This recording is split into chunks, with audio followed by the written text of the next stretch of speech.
നമ്മൾ ഒരു ചുരിദാർ അല്ലെങ്കിൽ ബ്ലൗസ് തയ്ക്കുമ്പോൾ നമുക്ക് എപ്പോഴും ആം ഹോൾ അതായത് കൈക്കുഴി വരയ്ക്കുമ്പോൾ കറക്റ്റായിട്ട് അളവ് കറക്റ്റ് ആവണില്ല എന്നും പറഞ്ഞ് ഒത്തിരി കമൻറ്റും ഒരുപാട് മെസ്സേജ് ഒക്കെ വരാറുണ്ട്. അപ്പോൾ ഈ ആം ഹോൾ ലെങ്ത് എങ്ങനെ എടുക്കുമെന്നാണ് എല്ലാവരും ചോദിക്കുന്നത്. ആം ഹോൾ ലെങ്ത് എന്ന് പറഞ്ഞാൽ ഞാൻ ഇപ്പോൾ ഇവിടെ കാണിക്കാം. ഇതാണ് ആം ഹോൾ ലെങ്ത്. നമ്മൾ ഒരു കഴുത്ത് വരയ്ക്കുമ്പോൾ ഒരു സ്ക്വയർ ആദ്യം വരച്ചിട്ടല്ലേ നമ്മൾ ആ കഴുത്തിന്റെ ഷേപ്പ് വരച്ചെടുക്കല്. അതുപോലെ തന്നെ നമ്മൾ ആം ഹോൾ കൈക്കുഴി നമ്മളിങ്ങനെ കുഴിച്ച് വരയ്ക്കുമ്പോൾ ഒരു സ്ക്വയർ വരച്ചിട്ടല്ലേ നമ്മൾ അതിൽ കൈക്കുഴി കർവായിട്ട് വരച്ചെടുക്കണേ. അപ്പോൾ ആ സ്ക്വയറിന്റെ ലെങ്ത്, അതായത് ആം ഹോളിന്റെ ലെങ്ത്, നമ്മുടെ ഷോൾഡറിൽ നിന്ന് നമ്മുടെ ഷോൾഡറിൽ നിന്ന് നമ്മുടെ കൈക്കുഴിയുടെ അവിടം വരെയുള്ള ആ ലെങ്ത് നമ്മൾ ആദ്യം വരച്ചിട്ട് വേണം നമ്മൾ ആ കർവ് വരച്ചെടുക്കാൻ. നമ്മളിത് ഇങ്ങനെ ടേപ്പ് വെച്ചിട്ട് ഇങ്ങനെ ഉള്ളിൽ വെച്ചിട്ട് 1 ഫിംഗർ ലൂസ് ഇട്ട് വേണം നമ്മൾ ആം ഹോൾ ആ ഒരു ലെങ്ത് നമുക്ക് എടുക്കാനായിട്ട്.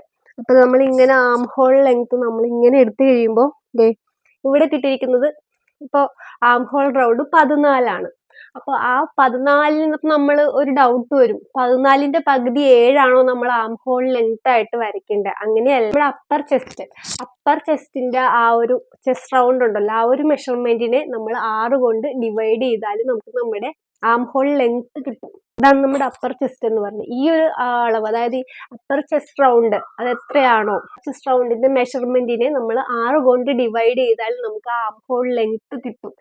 അപ്പോൾ ആം ഹോൾ ലെങ്ത് എന്താണെന്ന് എല്ലാവർക്കും മനസ്സിലായില്ല. അപ്പൊ അത് കണ്ടുപിടിക്കാനുള്ള ഒരു ഫോർമുലയാണ് കേട്ടോ. അപ്പർ ചെസ്റ്റ് ഡിവൈഡ് ബൈ 6 ആണ്. ഇപ്പൊ ഉദാഹരണത്തിന് നമ്മളുടെ അപ്പർ ചെസ്റ്റ് 33 ആണെങ്കിൽ അതിനെ 6 കൊണ്ട് ഡിവൈഡ് ചെയ്ത് കഴിയുമ്പോഴത്തേക്കും 5.5 ഇഞ്ച് ആയിരിക്കും കിട്ടുന്നത്. അപ്പൊ നമ്മൾ ഷോൾഡറിന്റെ അവിടെ നിന്ന് കൈക്കുഴിയിലെ അവിടേക്ക് താഴത്തേക്ക് വരയ്ക്കുന്ന ആ ഒരു ലെങ്ത് ആണ് നമ്മുടെ ആ 5.5. ആ 5.5 എടുത്തിട്ട് വേണം നമ്മൾ ആ താഴത്തേക്ക് ആ ഒരു ലൈൻ വരച്ചിട്ട് നമ്മൾ ആ കർവ്, നമ്മുടെ ചെസ്റ്റ് ലൈനും കൂടെ മാർക്ക് ചെയ്തിട്ട് ആ കർവ് വരച്ചെടുക്കാം കേട്ടോ. അപ്പോൾ വീഡിയോ ഇഷ്ടപ്പെട്ടാൽ ലൈക്ക് ചെയ്യാനും ഷെയർ ചെയ്യാനും നമ്മുടെ പേജ് ഫോളോ ചെയ്യാനും മറക്കല്ലേ.